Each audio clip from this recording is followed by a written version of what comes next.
फेरा में जनी पड़ी नीचे बड़ा कि बलिया के लड़की रंगदार गोली मार दिए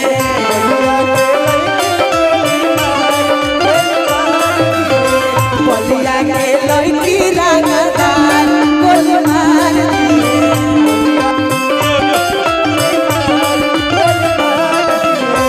बलिया के लड़किन के फेरा में जनी पड़ी हो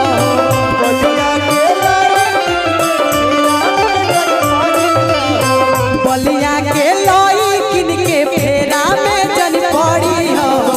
बलिया के लड़की रंगदार गोली मार दिए बलिया के लड़की रंगदार गोली मार दिए बलिया के लड़की रंगदार गोली मार दिए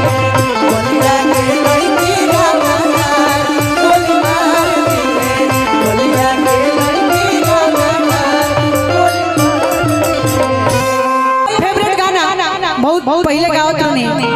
भुला गेल लेकिन आज मन करता गावे के कोनो गलती होई त क्षमा करब जरा मुकेश भैया गलती होई तो कान एगो मेरा रू कहती अपना राजा जी से आ जाई पायल जी किनू जी तू आ जा ए ऋतु बाबू हेलो भाई डार्लिंग अच्छा जा आराम कर हां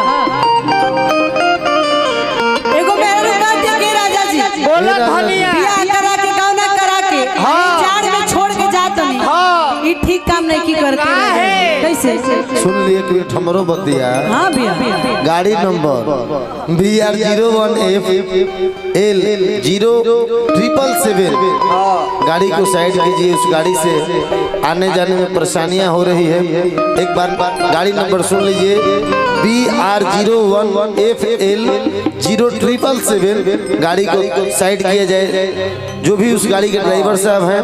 गाड़ी को साइड कर लीजिए। 777 ये गाड़ी से रिक्वेस्ट है कि अपने ड्राइवर के पास चले जाए। तेहू रंगे में बड़े आज कभी हां हां काहेगा भैया हम अपना घर देखिएगा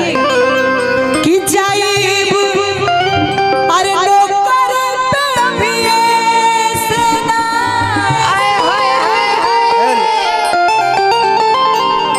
एगो मेरा रू कहती है के राजा जी धनिया तरी कम से कम आई दिसंबर बीत गई जनवरी फरवरी